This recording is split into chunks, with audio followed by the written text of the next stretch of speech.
नमस्कार. जागर.online.com मध्ये पुन्हा एकदा आपलं स्वागत आहे. गेल्या काही आठवड्यामध्ये आपण बिहारच्या निवडणुका आणि बिहारच्या निवडणुकीचं विश्लेषण याविषयी खूप चर्चा केली आणि बिहारची एकूण परिस्थिती काय याच्याविषयी देखील चर्चा केली. आपण आता महाराष्ट्रातल्या स्थानिक स्वराज्य संस्थांच्या निवडणुकीचा जो गुंता निर्माण झालेला आहे त्याविषयी या आठवड्यामध्ये विश्लेषण करणार आहोत. आणि महाराष्ट्रामध्ये नगरपालिका नगरपंचायतीच्या ज्या निवडणुका सुरू आहेत त्यापैकी 57 नगरपालिका आणि नगरपंचायतीमध्ये 50% अधिक जागा आरक्षित झालेल्या आहेत. त्या अनुसूचित जाती जमाती आणि इतर मागास प्रवर्गासाठी ह्या जागा राखीव झालेल्या आहेत. आणि त्या 50%पेक्षा अधिक राखीव जागा असू नयेत असं सर्वोच्च न्यायालयाने सांगितलेलं आहे.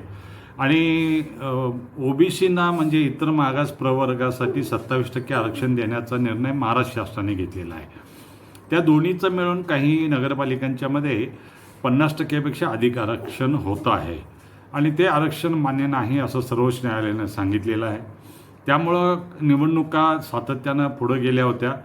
गेल्या 5 वर्षामध्ये ज्या ज्या महापालिका नगरपालिका जिल्हा परिषदा पंचायत समित्या यांचे मुदती संपल्या त्या सर्व पुढे ढकलण्यात आल्या होत्या आणि तिथं प्रशासक नेमण्यात आला होता.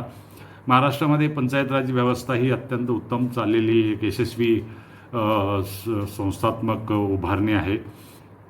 पण आरक्षणाच्या प्रश्नावरती इतर मागास प्रवर्गासाठी 27% आरक्षण देण्याचा हट्ट जो आहे त्याच्यामुळे एकूण आरक्षणाचं प्रमाण वाढतं आहे. पण ते वाढण्यासाठी जे आवश्यक आहे तो पण निर्णय शासन करत नाही आणि 50%च्या आत बसेल अशा पद्धतीचं आरक्षण पण केलं जात नाही. त्यामुळं या निवडणुका होत आहेत आणि सर्वोच्च न्यायालय त्याच्यावरती निर्णय पण लवकर देत नाही आहे. सर्वोच्च न्यायालयाने या निवडणुका ज्या चालू आहेत त्याच्यामध्ये 50%पेक्षा अधिक आरक्षण झालं आहे का याची चौकशी केली. त्याची माहिती दिल्यानंतर हे आरक्षण ठेवायचं की नाही ठेवायचं याचा निर्णय आम्ही पुढच्या वेळेला घेऊ, पण त्या निवडणुका चालू राहू द्यात असंही सांगितलेलं आहे. अशा सगळ्या ह्या गोंधळाच्या परिस्थितीमध्ये मग ते सर्वोच्च न्यायालय असो, महाराष्ट्र शासन असो, राज्य निवडणूक आयोग असो किंवा सर्व महाराष्ट्रातले राजकीय पक्ष असो यांनी सर्वांनी पंचायत राज्य संस्थांचा खेळखंडोबा मांडलेला आहे.